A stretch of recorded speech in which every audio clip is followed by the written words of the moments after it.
what some of us are fighting for is to see that this oppressive system is crushed. We don't care whether, I don't even care whether I would be part of the top echelon in the room. I'm not worried, but I'm dying to see a change that, in the system. That's all. That's all. Taigara mumako Zimbabwe Zimbabwe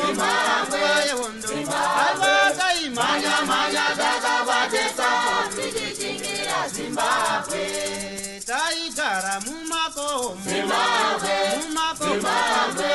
Zimbabwe manya daga batesa Zimbabwe vakomana vasikana Zimbabwe magorira makomo Zimbabwe manya daga batesa.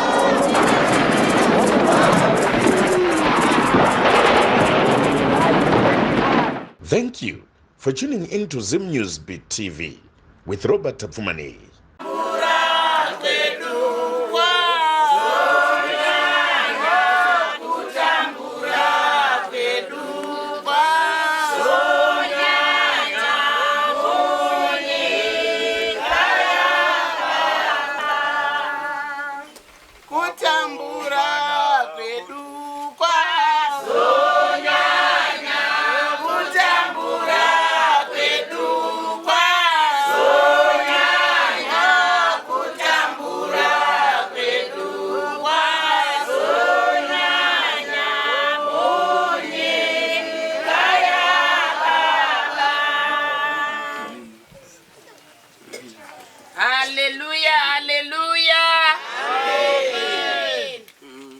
Ndaitirwa zvakanaka na chaplain saka ndati haleluya. Ataura zveseason ndinonzwa kuitirwa zvakanaka nevanhu vanonzwa kuti chii chinonzi a war veteran. Ende ndichitarisa age yemwana uyu wozoona mumwe munhu anoda kuti anzi kana kuti abenefite kana kuti agute kana kuti arapwe zvakanaka nemaprivate doctors okangana kuti kune war veteran. Staff sergeant mwari kuitirei zvakanaka. Paridzai shoko iri kune vamwe kupovo kunyanya vazive kuti chinonzi kugarika it's because of a war veteran. Haungangopindi kungondonakirwa usina kuendeswa kuchikoro nababa. A war veteran munhu wokuti ndinomufananidza naJesu. Ndauya kuzokuudzai nyaya, uya kuzokuudzai nyaya. Nyaya yandauya kukuudzai vanhu vaMwari, ma war veterans, mashefu ese. Inyaya yemurume uyu kana kuti neyangu nemi. Pamusoro iyi ndatopinda mutsoka dzemashefu ataura vachimhorosa mashefu ese kubvira kuna DDC wedu kune machifi kunani kusvika pane wekupedzisira Minister of State. Ndinokurespectai mashefu angu. Ndinonzwa kuitirwa zvakanaka kana ndiri muMashonaland East kuti takapuwa Minister of State kuda ndozvataurwa kunzi hanzi kwasvosve mwana wekwasvosve hanzi zvine ropa zvinofamba mutsinga zvakafanana nevana vema war veterans. Vakomana musananzviswa kana uri mwana wemuwar veteran. Usabvuma kunanzva kutengesa ivhu nemari inopera. And ukaona wapuwa mari ikapera, you are going to be a murderer or a thief or I don't know. Wakundoromba. Kuti anzi nemashefu tapera ende tatopera. Kunopera kufa, kopera kuchembera. Sorry. Brig Chedondo say, I respect you, my boss. Major General say, I respect you, say. Vana isuta kanzi mapfupa achamuka tikatevera tsoka dzana mbuya nehanda vana sekuru Kaguvi vana Chitepo uyu murume akashandana naye asi nhasi ari kuiswa paprovincial heroes panotoradzikwa anoridza gitari ngiri hanzi aita provincial hero uyo akasenzana vaChitepo paZambia asi ari kuiswa paprovince. It's so embarrassing and disgusting.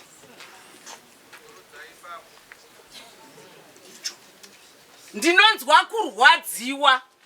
Murume uyu akaenda kuHonda according to his history kana kuti yaindiudza ndaifamba naye day and night ndichienda kumameeting nashefa.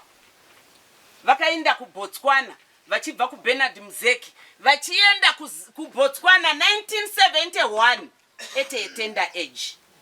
Ana kutamba ujaya wama kutamba mchitambisa mari kunyenga msikana nema $100 kutambisa nesi kuti ati ndiri nesi ne $100 so boring. Azvina kidzi ti respecte iwo nyangwe tiri shuro ukaona uri mukoma usina mari kamuningina kakaita mari kakutozviti ndini you are not the one hausi iwe mukuru. Ingonduudza kuti mukoma ndoda kuti ndandofunga kuti tenge bhokisi rakadai indatorike andofunga vana kana kuti hama idzi kunawo veterani hakuna zvakadai hakuna. Takatogara pasi mawo veterani akagara pasi necheya yashaika cheya yokungotipawo cheya yeplastiki yashaika. Minister of State ndinonzwa kurwadziwa kuti zvinozomboperera papi. I'm very proud of my Minister of State. Even ku national vanotozviziva. Tikada kuita maso kupesherana kwesherana. Indinoti hamundigoni because ndina Minister of State anonditsigira. Ameno kuti Satan wacho anozombobata papi. Hanzi na Minister of State zvazvitaurwa nyaya yemunda musatya mai Marimo. Hanzi ukabata munda wemuwa veterani wabata ambuya. Kana mukadzi wemunhu. Saka kana wabata mukadzi wemunhu you have to shoot. Ndozoenda kujeri ndauraya enda handizviurayi. Saka mai Marimo nevana venyu musatya. Minister of State tinavo. Mukoma Abel matosara ndimatova baba tete musatyiswa nevanokweshera kana kuti vanoda kupatsanura family yenyu. Rambai makabatana makomrades ava denda ndiri mai vacho ndofunga dei mai venyu vakafa neBP panguva inei. Hanzi ndauya kuzokuudzai nyaya uya kuzokuudzai nyaya.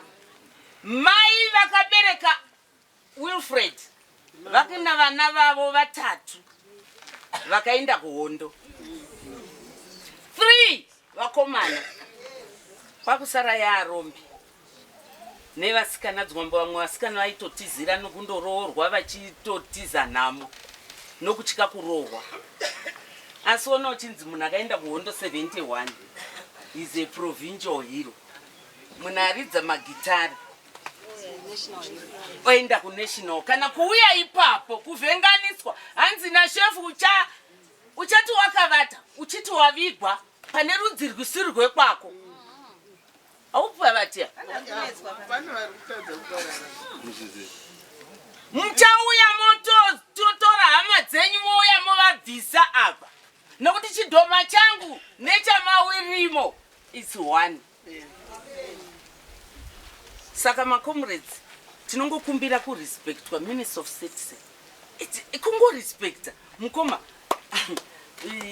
makadi mukoma. Saka tatafunga kuti tivige mukoma titenge bhokisi riri nani. Ndiudzeiwo nyangwe ndisina mari. Kungondiudzawo so. Indinoda ZANU-PF. Asi unonzwa chinzi wo veteran wapanduka. Inini ndopanduka manje. Iwo woda president. Kudarika inini manje. Iwi musanyepa ini. Musanyepa mani imimi. Muri kuda zvidyiwa kuna president. I cannot hate the president. Musanyepera president kuti mamwe veterans avakudei. Nenhamo yatinayo tinongovada zvakadaro. Takaenda kuhondo 6, 7, 10 years. Vana marimo hameno ma 30. Without a single cent. We fought and fought. Kuti musunge matai. Ini yangu hangu ngoriwo mucheni. Kungozvitiwo kudai wo veteran ndinganzi ndiri nani. Kuti musunge matai kana kuti mudrive mota is because of this person. Kana kuti because of me. In a life, Minister of State. I don't deserve to be a national.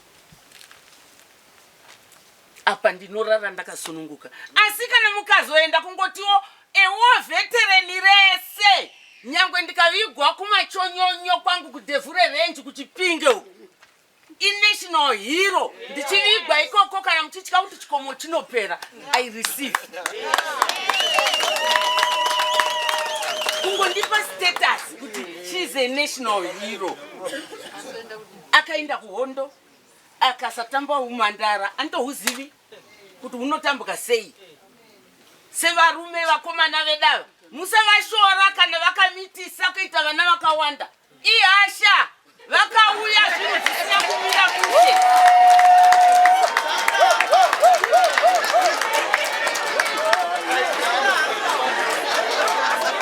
Isusu vakadzi tine malimitation okuti ndaroorwa. Handichagoniwo kundoti haino mandara ndakangotamba marimo chimbouya utambe neni. Asi varume vedu vanozvigona. Musavashora kuti vaita vana 100. Vaitakura mabhandiriya chiuno chichingodambuka ichi. Pavakauya vakati takuita sei ndikatoro ndopfunga ari nane ndotoro huona atengesa umuti kama bhutsu wodini. Musavashora tibatanidzei. Batanidzai vana vedu tiite chinhu chimwe chete. Vana ngavabatane nana baba nana tete nana mai varipo ivavo. Comrade Marimo masara nadzo sekunganga. Iye yakatosiwo. Ndiye wenyi. Motomira. Motogadzirisa. Comrade aanzi ana kurongeka. Comrade anga karongeka. Tinongoda kuti tibatane. Tisatambura kana kutambudza vana kana mukadzi asara. Minister of State say. Chandataurira kuti usavigwa pane vanhu ava. Tina comrade akavigwa ku ndori ne report chauya ku office kwai. Akavigwa ku Takangano, but in this Mashonaland East because of my relatives. Kutora comrade kuenda kundovaviga pachuru kumusha. Vakavigwa 93. Now comrades ivavo vakubuda pavana kana pavazukuru vakunetsa. Nduda kuenda kundorara pane mamwe macomrades. Ndakakuudzai mukaita nharo. Vana vaenda kavabvunza ndikati akaita nharo ndiani? Zvikanzi baba. Vana baba here? Ko nai mukoma maizviitire chivanhu. Ani mukona chivanhu. Chivanhu. But comrades takabatanidzwa nemangai. Andaisirwa mutsama. Umwe comrade oshaiwa. Ndobva ndamuti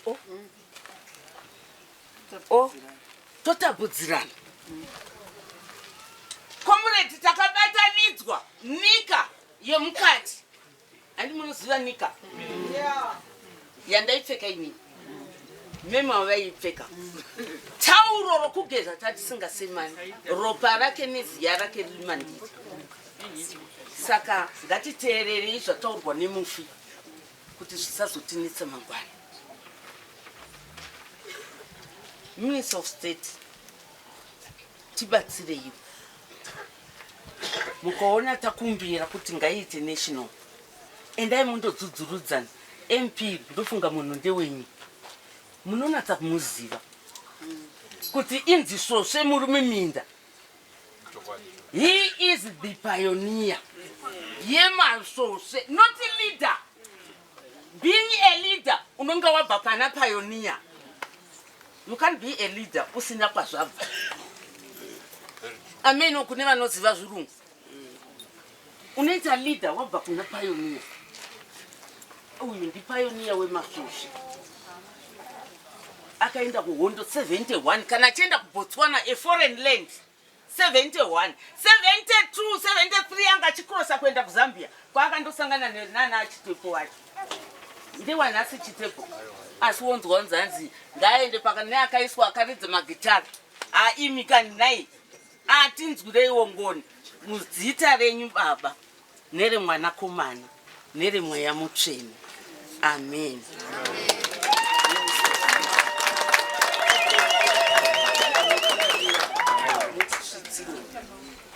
Welfare, yema comrades, yema war veterans, it's shambo. Yakaora. President tinovada, but ndofunga kune vari kuisa magokora kuti nyaya isasvika. On my knees say, ndokumbira mumbotoro report yangu. Ndofunga manzwa chairman achitaura. Haina kunaka. Welfare yedu.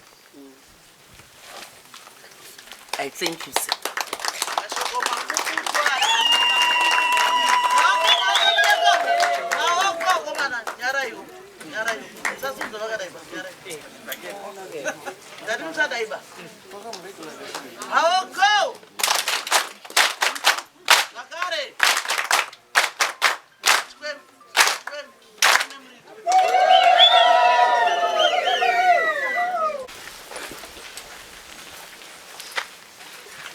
Tanga regai nditi kumuri yose yekwaMarimo, ana mai vakabereka vaMarimo, hama dzose vana ana mai Marimo, regai nditi neurombo zvikuru nekurasikirwa kwatakaitwa na Comrade Marimo. Dai Mwari atiwanisa simba munguva yakaoma kudai yatiri kuchema Comrade Marimo.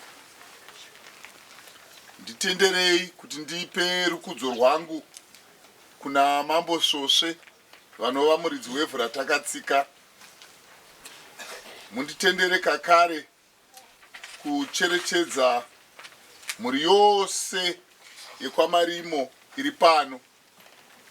Ndinoda kucherechedza nhengo dzose dzePolitburo ndichikutendai Comrade Bima.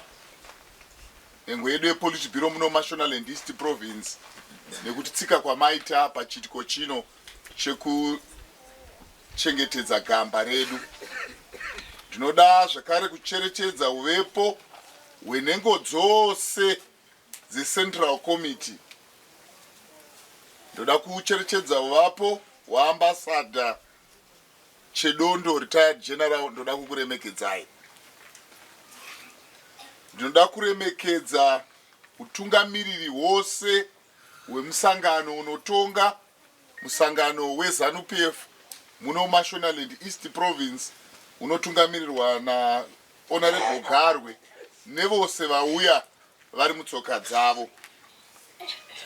Ndinoda kuremekedza utungamiriri hwemaWar Veterans. Ndaona pano tina Comrade Matengo, chairperson War Veterans League Mashonaland East Province. Vabva mukutaura ndi chairperson vedu War Veterans Association Mashonaland East Province, retired Major Mazvimba. Ndinoda kupa ruremekedzo rwangu. Ndaona vice chairman Veterans Association muZimbabwe Comrade Mau, secretary general Comrade Parenyatwa. Ndaona nhengo dzeNational ana Comrade Sigauke nevamwe vatungamiriri vakawanda vandisingakwanisi kudonongodza, asi ndoda kuvaremekedza vose. Ndinoda kuremekedza Honorable Member of Parliament for Marondera East Constituency Honorable Vimbai Mutokonyi. Ndinoda kuremekedza chairman vedu vemarondera Rural District Council, Councillor Gwanzura, His Worship the Mayor of Marondera Municipality, Councillor Muroa, our Marondera DDC is represented, the joke members, church fraternity, comrades and friends, ladies and gentlemen. Kutanga ndinoda kutenda nemashoko ose ataurwa muzuva ranhasi, zuva ratinorangarira nekupemberera mabasa makuru akaitwa na Comrade Wilfred Marimo, vakanga vachizikamwa munguva yehondo nezita rekuti Lalilani Ndlovu. Saka mukanzwa ndati Comrade Ndlovu, ndiri kureva Comrade Wilfred Marimo. Ndinonzwa kuzvininipisa kukuru kuti ndive chief mourner parufu rwegamba guru, gamba renyika yeZimbabwe rakafanana na Comrade Wilfred Marimo. Chimwe chezvinhu zvinondifadza kunyangwe tiri munguva yekuchema inyaya yekuti hapana gadziko panhoroondo nebasa rakabatwa na Comrade Marimo. Vanotaura vataura nenguva nemaziviro avo nenhoroondo sekuziya kwavo, asi chinondifadza pana Comrade Wilfred Marimo ndivo mumwe wemao veterans akapa nhoroondo yake yose kubva pavakatangira kusvika pavanonoperera. Nhoroondo iyoyo vakaipa vega mumazwi avo, vakataura pavakafamba navo nevavakafamba navo, pavakagara, pavakarwa, zvavakasangana nazvo, zvavakagonda, zvakavaremera. Comrade Marimo vakazvisanangura. Ndafara zvikuru nekuti vaMarimo zvakare ndakavaona munin'ina wavo ava ndogara navo, tinogara tese, vakapa futi nhoroondo yavo. Saka chimwe chandinokukumbirai kumao veterans edu emuno Mashonaland East Province, tibetserei mugare pasi mupe nhoroondo kuti vanozotsanangura tisatsanangure nepasipo. Ndafara ndaona mukoma Robert Tafumane vauya panapa, vane nhoroondo dzemao veteran akawanda emuZimbabwe kusanganisira yaComrade Wilfred Marimo. Vane chirongwa chavari kufamba vachibata nhoroondo idzodzo. Saka ndaikukumbirai koma Tafure nyika kuti muzogara pasi nemao veterans ese ari muno Mashonaland East Province vakupei nhoroondo yavo. Ndofunga mazoona pano zvanga zvakutaurwa, vamwe vachitaura rimwe gore, vamwe vachitaura rimwe gore, ndo maziviro avo. Asi mukatarisa ivo Comrade Marimo vakapa urongwa hwavo mukuzara kwavo. Comrade Marimo vakaberekwa musi wa17 November mugore ra1947.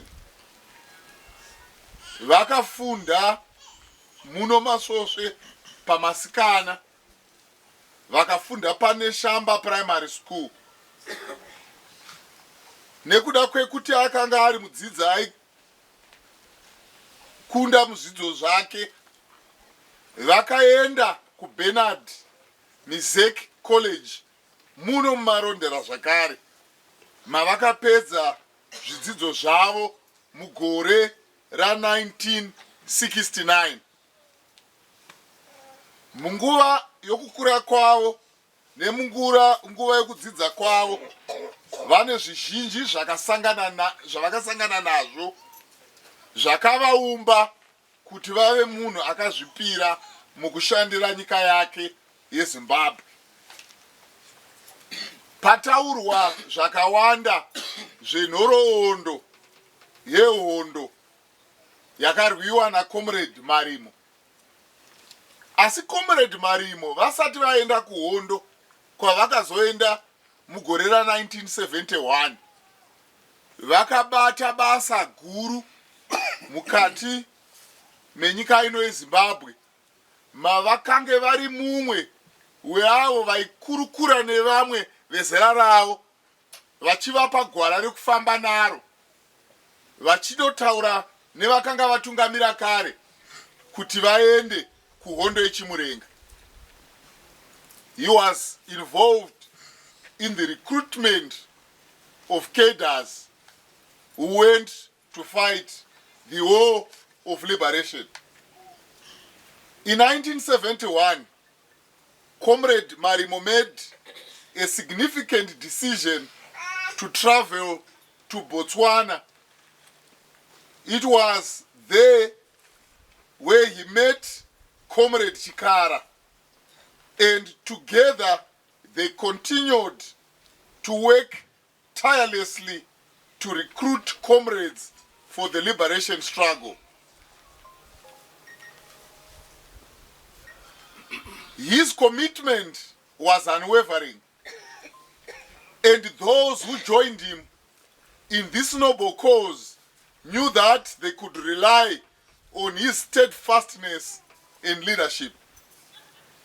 He continued with his journey when he went into Zambia, where he collaborated with fellow comrades such as Comrade Mujuru, Comrade Kangani, and Comrade Gumbo at the Chimbi training camp. In 1973, he rose through the ranks to become part of the General Staff, heading the Department of Transport. His strategic leadership and ability to lead were evident.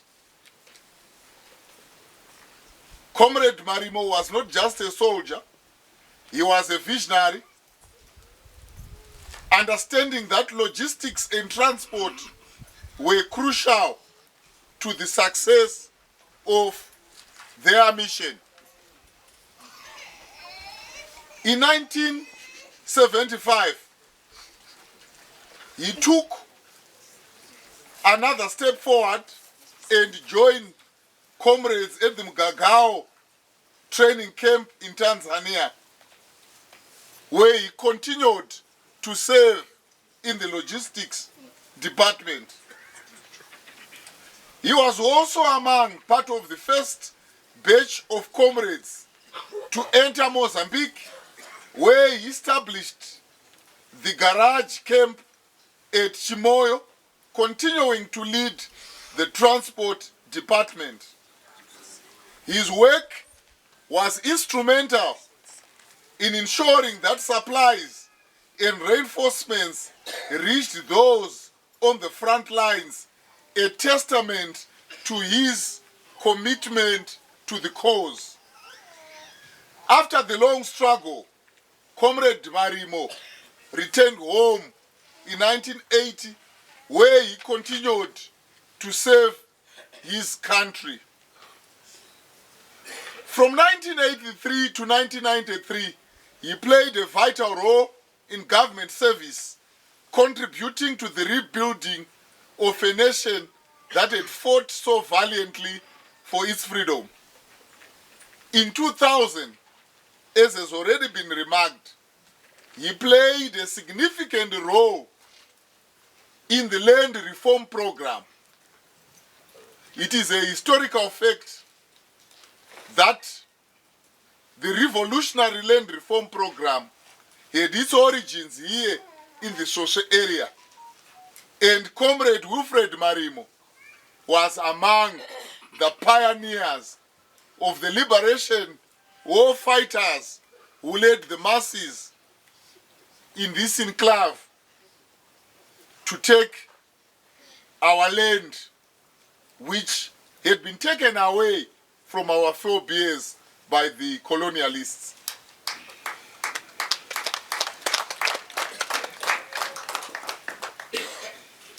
He continued to serve his nation in different roles, and In 2023, he became a national member in the Zimbabwe National Liberation War Veterans Association.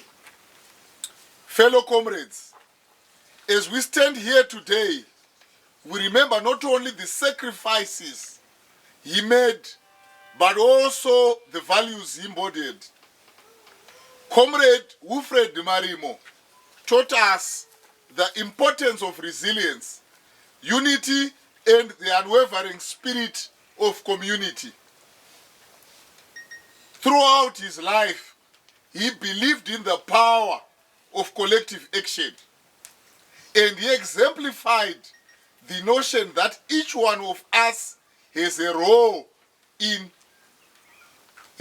to play in shaping our collective destination.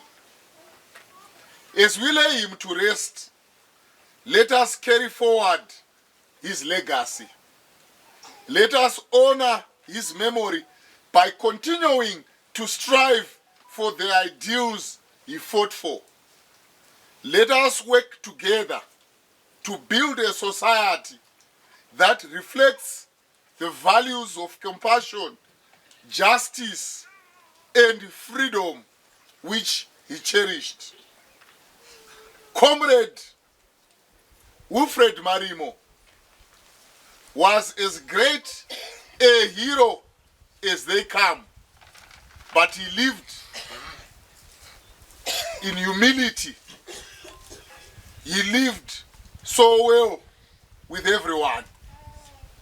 Hatina nhoroondo yatakambonzwa yemunhu akasimudzwa achinzi pasvika comrade Marimo iye anofanira kuti asimuke.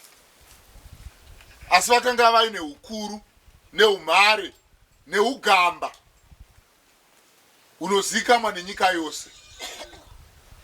Vakanga vari munhu airemekedza vanhu zvisinei nemakore avo, zvisinei neukuru hwavo. Comrade Marimo, kune vanonyatsovaziva, vakanga asiri munhu anozorova dundundu.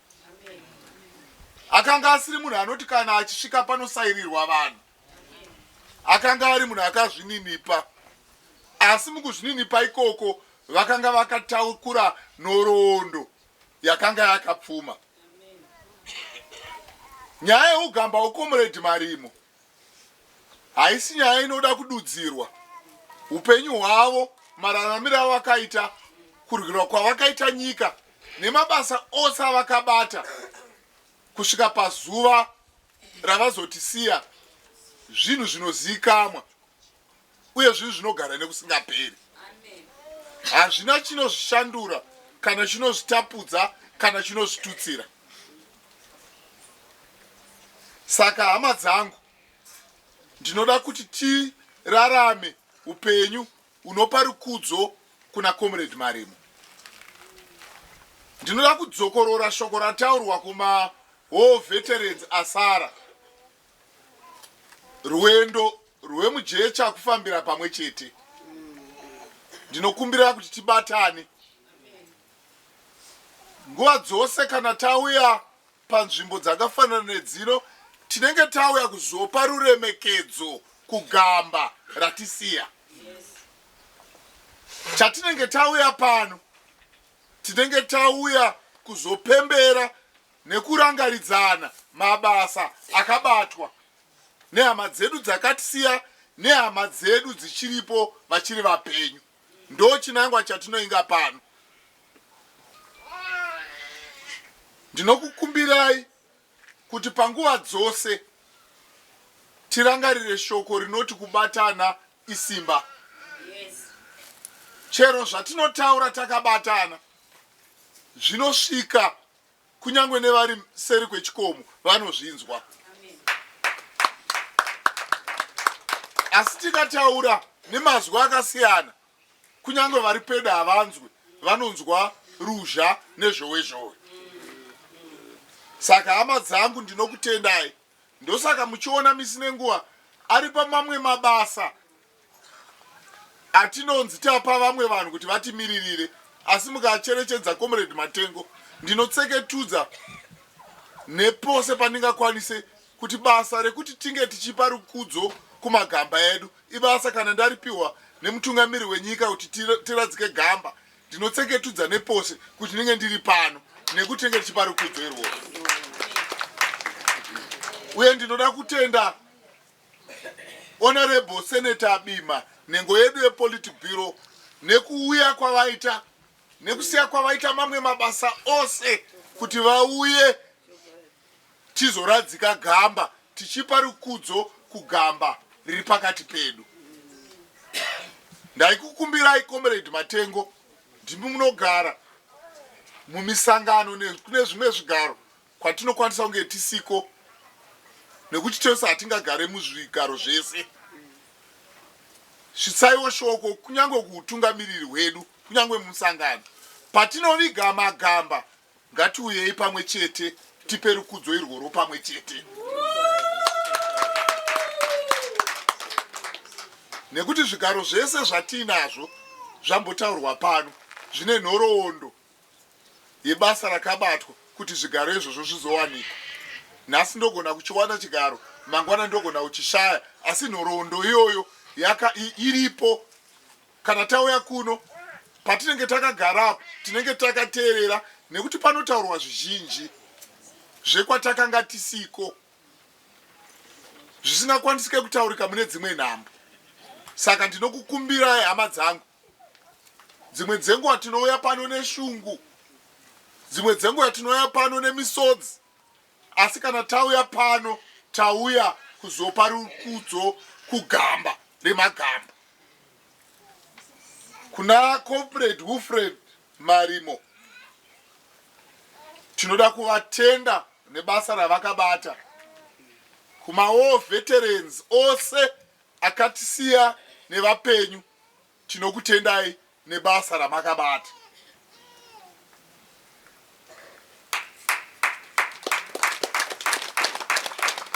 Hatingataure zvakawanda nekuti pano handicho chikomo chehurukuro dzacho, asi ndoda kukuzivisai kuti zviripo zvizhinji zviri muurongwa, kwete huri kure asi huri pedo pedo.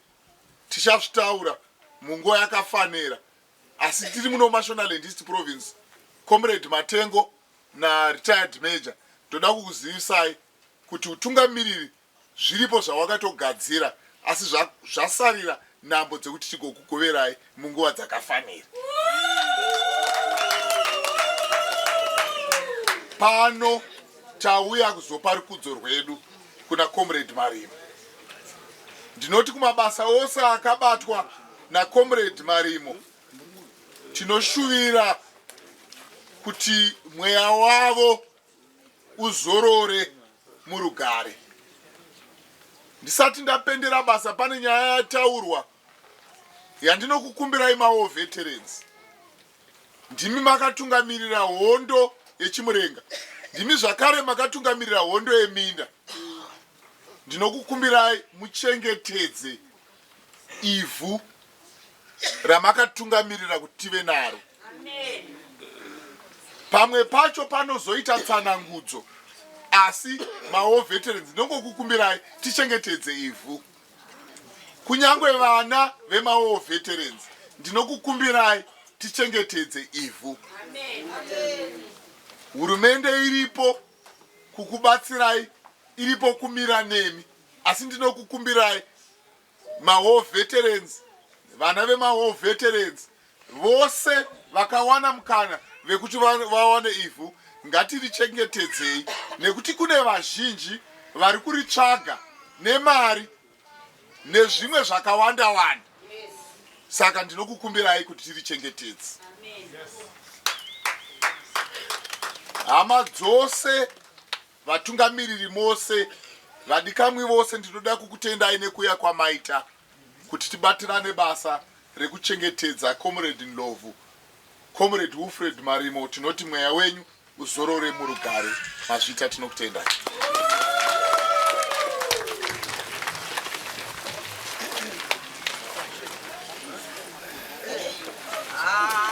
Jesu, anouya.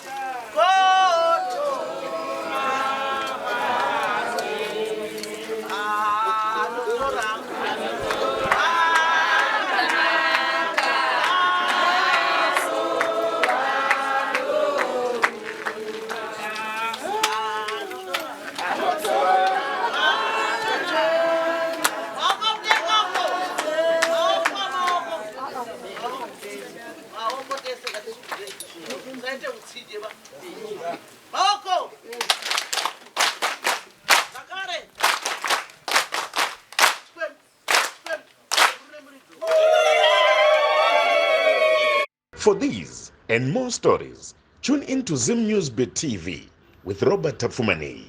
taigara mumakomo mumakomo yewondo aiwa taimanya manya takabatesa tichichingira Zimbabwe taigara mumakomo mumakomo yewondo aiwa taimanya manya takabatesa tichichingira Zimbabwe vakomana vasikana Zimbabwe magori Zimbabwe